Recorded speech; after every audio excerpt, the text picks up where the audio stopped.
Peter Cook and Dudley Moore really are the background to almost anything that happened in British comedy after them. There was an extraordinary chemistry between them as a pair. I mean, everybody remembers the joy of them setting each other off giggling. It's just fabulous how natural and close to the surface their comedy seemed.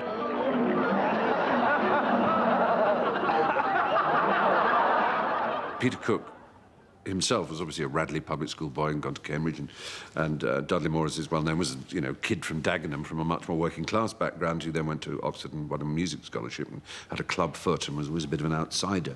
So between them, they covered quite a lot of territory, British territory. Shakespeare had been writing this wonderful verse couplet to describe the scene when a snake comes rustling up her undies and begins to start biting into her busty substances. I think it was just that a new tradition was born out of nowhere, because there were nothing whatever to do with variety, as it was called then, or what was before variety, the musical tradition of character acting or comic acting. It was just a whole new way of being funny. Sometimes some of the letters become dislodged, you see, because of the gales. And obviously the letter R has become dislodged in this case. I was talking to the keeper about it, actually, and he said that very often, during the winter months, his R's blew off.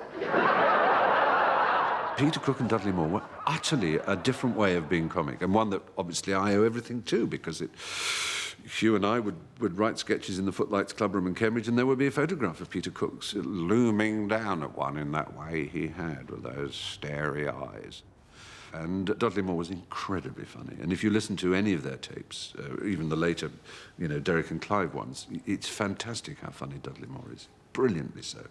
So it's hard to characterize them. They were just so new and so their authority, their power. It was like every time you heard them or saw them, it was like a special treat. It was like being flown off to a new city or something, and you were, oh, gosh, it's Peter Cook and Dudley Moore.